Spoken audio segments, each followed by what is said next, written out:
In the highly structured, intensely calculated world of commercial aviation, there is a fundamental rule of thumb that governs the fleet management strategy of almost every airline on the planet. It is a rule dictated by the unyielding laws of physics, the strict parameters of fuel economics, and the brutal profit margins of the global transportation industry. The rule is violently simple.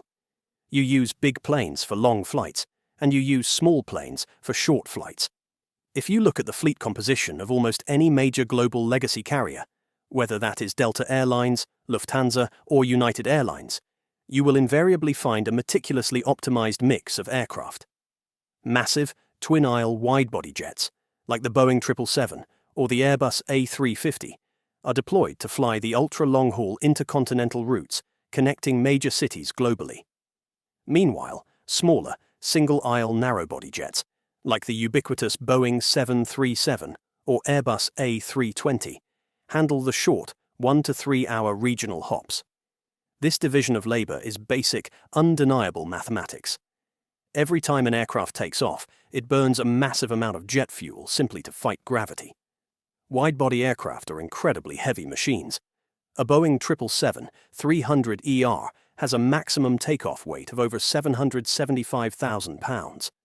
Pushing that much metal into the sky requires immense fuel, so widebodies are explicitly designed to reach cruising altitude and stay there, spreading the high fuel cost of the initial climb over thousands of miles. Narrowbody aircraft, by contrast, are comparatively light, with takeoff weights roughly around 170,000 pounds. They require vastly less fuel to reach cruising altitude, making them perfectly suited to perform multiple short flights without burning through profit margins during every climb. But for nearly 4 decades, Hong Kong's flag carrier, Cathay Pacific, broke this fundamental rule entirely. From 1983 to 2021, if you stepped onto a Cathay Pacific mainline passenger flight, you were boarding a massive, twin-aisle, widebody jet. It genuinely did not matter if you were flying 15 hours across the Pacific Ocean to New York City, or just 90 minutes across the South China Sea to Taipei. For 38 consecutive years, Cathay Pacific Mainline operated exactly 0 narrowbody passenger aircraft. To aviation analysts looking purely at a spreadsheet, flying a 300-seat Boeing 777 or Airbus A330 on a 90-minute route looks like a fantastic way to burn money. To understand how strange this strategy was, we have to look deeply at the brutal economics of aircraft operations, specifically at a metric known as block hour costs. Operating costs are generally calculated using block hours, beginning the moment an aircraft pushes back from the departure gate and ending the moment it sets its parking brake at arrival. According to IATA data, the average operating cost of a modern narrowbody aircraft is roughly $4,300 to $4,800 per block hour. But when you look at widebody aircraft, the financial numbers change dramatically. An Airbus A330 costs nearly $7,800 per block hour, and a Boeing 777 costs over $9,500.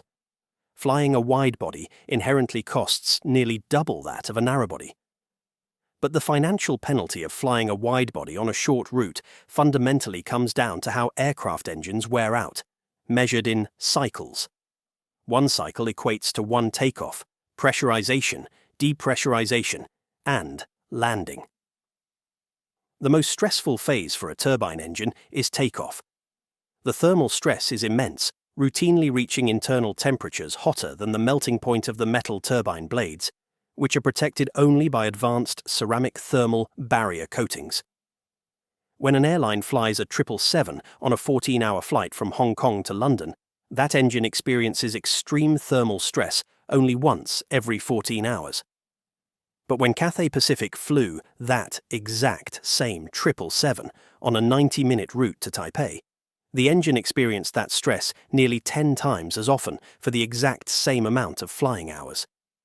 This rapid accumulation of cycles means the engine fatigues vastly faster, requiring more frequent maintenance and much sooner replacements. Furthermore, landing a heavy 777 costs exponentially more in airport fees than landing a light A320. Therefore, Putting a massive widebody jet on a short-haul shuttle route seems mathematically absurd.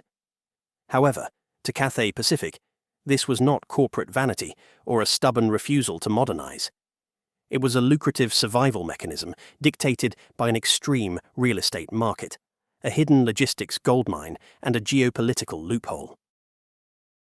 The strategy to exclusively fly massive planes was born out of desperate necessity. Hong Kong is fundamentally defined by its lack of space, a dense archipelago with essentially no flat land. For decades, this restricted the city's ability to build adequate aviation infrastructure.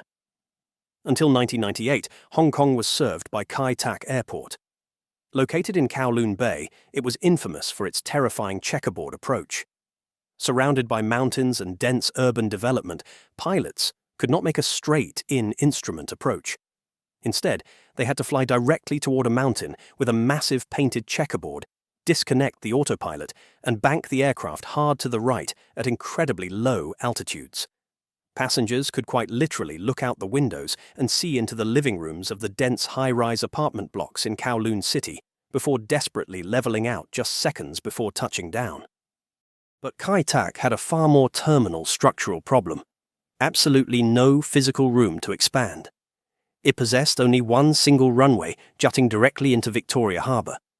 Because it was located right in the middle of a densely populated urban centre, it also operated under a strict nighttime noise curfew to protect the 350,000 people living beneath the flight path. This combination created a brutal, unyielding logistical bottleneck.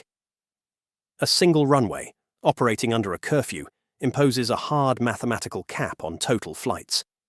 Air traffic controllers must maintain minimum separation distances between aircraft to allow dangerous wake turbulence to dissipate. Because of these unchangeable laws of aerodynamics, Kai Tak could physically only handle a maximum of about 36 aircraft movements per hour. By the early 1990s, as the Asian tiger economic boom skyrocketed travel demand, Kai Tak was essentially operating at absolute maximum capacity. The right to take off or land at a specific time is a slot. Because Kai Tak was maxed out, takeoff and landing slots became the most valuable real estate commodity in the Asian aviation market. This absolute scarcity completely dictated Cathay Pacific's fleet strategy. If you only have one fiercely guarded slot at 9 a.m. to Tokyo, it makes zero economic sense to waste it on a 150-seat narrowbody. If you cannot increase flight frequencies because the airport is full, the only way to grow passenger volume and revenue is to make the planes physically bigger.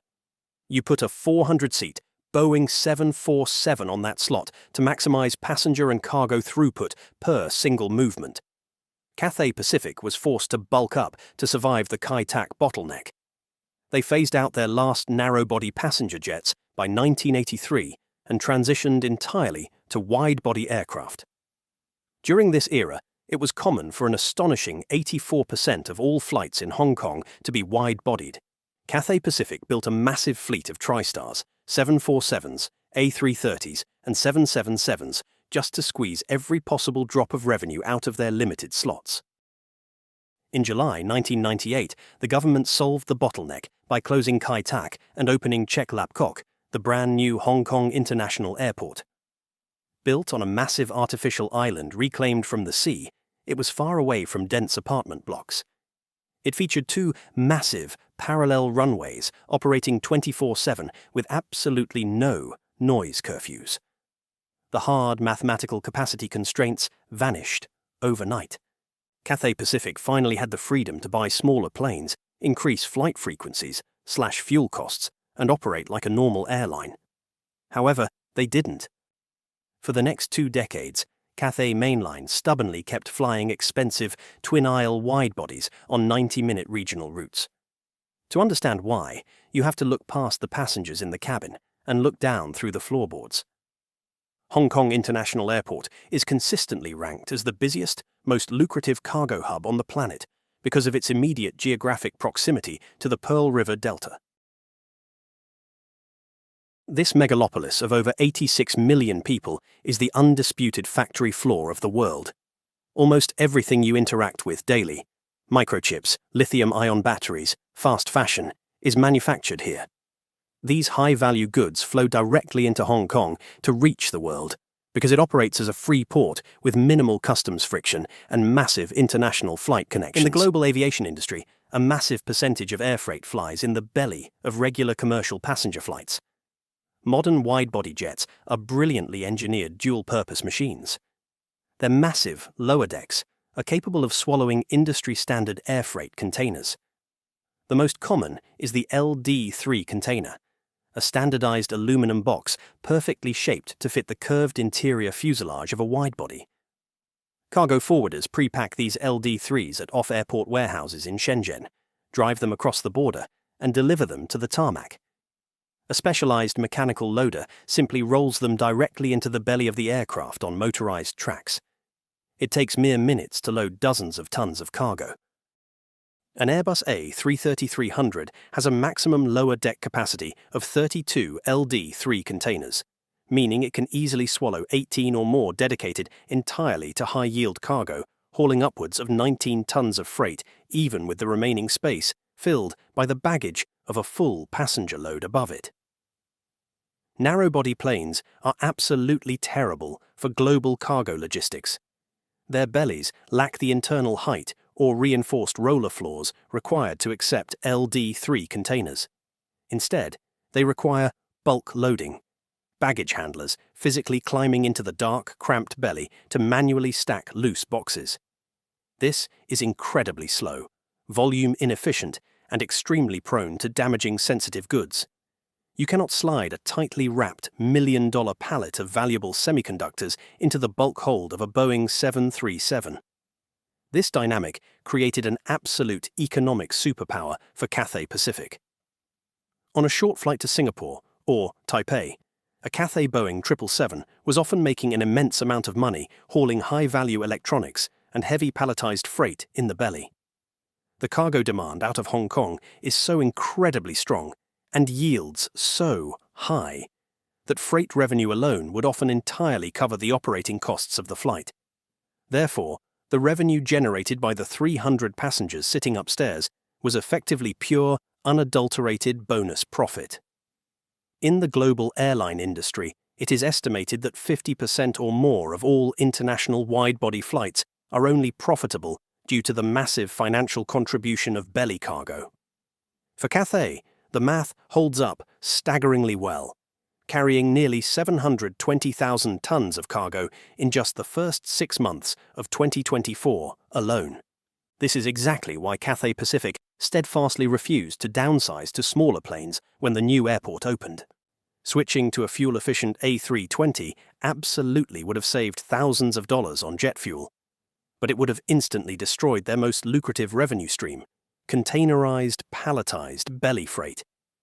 The simple geometry of a narrow-body aircraft meant it could not carry the cargo the Pearl River Delta was producing. The math violently demanded that the big planes stay. There is, however, a logical counter-argument to this all-wide-body strategy. Even acknowledging the cargo goldmine, there were dozens of secondary cities deep within mainland China, rapidly growing places like Chengdu, Qingdao, or Hangzhou, that simply did not have the passenger demand or export cargo volume to justify filling a 300-seat widebody every single day. By stubbornly refusing to fly narrow-body aircraft, wasn't Cathay effectively locking itself out of the fastest-growing domestic aviation market in the entire world? The answer is yes. But Cathay Pacific found a highly effective political and corporate loophole. They simply outsourced the small stuff. In 1985, a rival airline called Dragonair was founded in Hong Kong. At first, Cathay Pacific utilized its immense political influence under the British colonial government to enforce the one route, one airline policy. Because Cathay already flew to highly profitable global destinations, Dragonair was forced to look inward, flying to secondary Chinese cities that Cathay deemed too unprofitable for its massive wide-body jets. But as the 1990s progressed and the Chinese economy exploded into double-digit growth, those secondary cities boomed. Dragonair accidentally held the exclusive traffic rights to the most lucrative emerging aviation market on the planet. Cathay quickly realized They desperately needed access to that market to feed mainland traffic onto their long-haul flights. Rather than attempt to destroy Dragonair, Cathay slowly bought them, fully acquiring the airline in 2006. Rebranded as Cathay Dragon in 2016, the subsidiary became Cathay Pacific's regional proxy. While Cathay Mainline exclusively flew massive widebodies, Cathay Dragon operated a dedicated fleet of A320 and A321 narrowbody aircraft. They flew thinner regional routes into mainland China, funneling thousands of connecting passengers through the Hong Kong hub onto Cathay Pacific's international network. This proxy strategy provided two massive strategic advantages. First, brand protection. It allowed Cathay Pacific to keep its mainline brand strictly associated with ultra-premium, long-haul, wide-body prestige. Outsourcing the smaller, more cramped planes to a subsidiary kept the mainline flagship brand pure and synonymous with luxury. Second, geopolitical firewalling. Operating a completely separate airline allowed Cathay Pacific to seamlessly navigate the immensely complex geopolitical aviation rights between Hong Kong, Beijing, and Taipei. Dragonair held historic bilateral traffic rights to the mainland. Keeping the airlines legally separate smoothed over the incredibly delicate political realities of the region, allowing Cathay to profit off the mainland without exposing its international operations to regulatory friction. For over a decade, Cathay Mainline didn't have to fly narrowbodies. They just owned the subsidiary that did. This delicate, highly profitable, nearly 40-year-old ecosystem relied on two fundamental macroeconomic pillars to survive: exceptionally high volumes of premium business travelers and a relentless demand for belly cargo. In early 2020, both of those pillars violently collapsed. The COVID-19 pandemic absolutely devastated global aviation, but it hit Hong Kong with a level of severity seen almost nowhere else. Because Hong Kong acts essentially as a city-state, it has absolutely no domestic travel market to fall back on. When international borders closed, flying ceased entirely. Pursuing a strict zero-COVID policy, the Hong Kong government instituted draconian quarantine measures, at times requiring up to 21 days of strict hotel quarantine. Cathay Pacific's passenger volume dropped by an apocalyptic 98.1%. By late 2020, the Cathay Pacific Group was burning through an estimated 1.5 billion to 2 billion Hong Kong dollars in cash every single month, just to keep the lights on and the planes parked. Faced with a complete evaporation of revenue, they had to ruthlessly restructure. On October 21, 2020, the group made a brutal corporate decision. They completely shut down the Cathay Dragon brand. Approximately 5,900 jobs were eliminated in a single day, and the regional proxy airline ceased operations immediately. But the sudden death of Cathay Dragon created a massive logistical vacuum. Cathay Pacific knew that post-pandemic, they would still urgently need a way to serve thinner regional Chinese routes and feed passenger traffic into their long-haul hub. Without the feed traffic from the mainland, their long-haul flights to Europe and America would fly empty. Before its demise, Cathay Dragon had been planning for fleet renewal, placing a major order with Airbus for 16 next-generation A321 neo narrowbody jets. With the subsidiary completely gone, those highly valuable aircraft orders were seamlessly inherited by the mainline Cathay Pacific fleet. As the factory in Toulouse finished building the planes, they were painted not in dragon red, but in the iconic brushwing green livery of Cathay Pacific Mainline. On August 4, 2021, an aviation milestone sent shockwaves through the industry. A sleek new Airbus A320neo, operated directly by Cathay Pacific, took off from Hong Kong, bound for Shanghai Pudong. For the first time since the retirement of the Boeing 707 in 1983, paying passengers boarded a single aisle, narrowbody jet operated entirely by Cathay Pacific Mainline.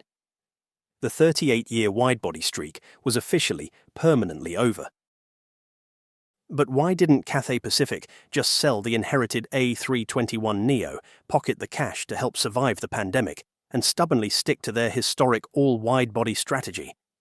because the underlying economics of aviation and the physical constraints of Hong Kong itself had fundamentally shifted. The old math no longer worked. The NEO in the Airbus A321neo stands for New Engine Option.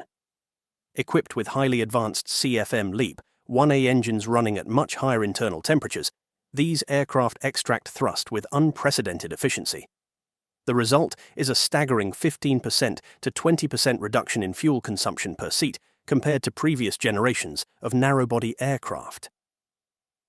When you combine that immense leap in aerospace fuel efficiency with the catastrophic drop in global travel demand during the slow pandemic recovery, the old Cathay business model completely broke down. It was simply no longer financially justifiable to fly a heavy, fuel-guzzling Boeing 777 to a secondary city. Even if the floorboards were completely full of high-yield cargo, the fuel burn required to lift the massive widebody airframe erased the cargo profits when the passenger cabin above was sitting empty.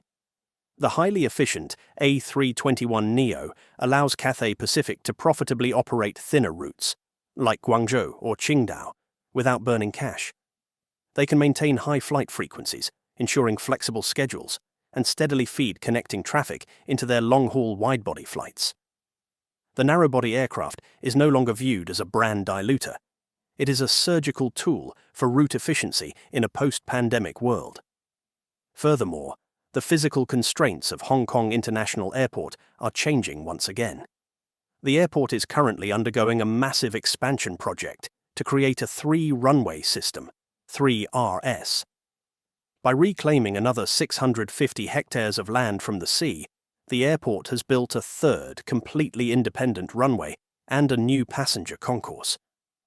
When fully operational, this monumental expansion will increase the airport's unconstrained capacity to an estimated 620,000 air traffic movements per year, and passenger capacity to 120 million annually. With the artificial constraint on landing slots heavily loosened, the massive financial premium placed on hoarding slots and stuffing them with 400-seat aircraft dramatically diminishes. The airport can handle significantly more volume, so the airline can afford to fly smaller planes more often without sacrificing network capacity. Recognizing this new reality, Cathay Pacific is completely overhauling its strategy for the next decade. Embracing normalization, they are investing over 100 billion Hong Kong dollars to modernize their fleet. This includes fully integrating the 16 A321neo into the mainline and purchasing a fleet of 30 brand-new Airbus A330-900 neo regional widebodies expected starting in 2028. This blended fleet allows them to strike a highly optimized balance. They can use narrowbodies for low-demand, high-frequency passenger routes, maintaining vital network feed. Simultaneously, they can use the efficient regional widebodies for the heavy lifting required to transport massive cargo volumes out of the Pearl River Delta.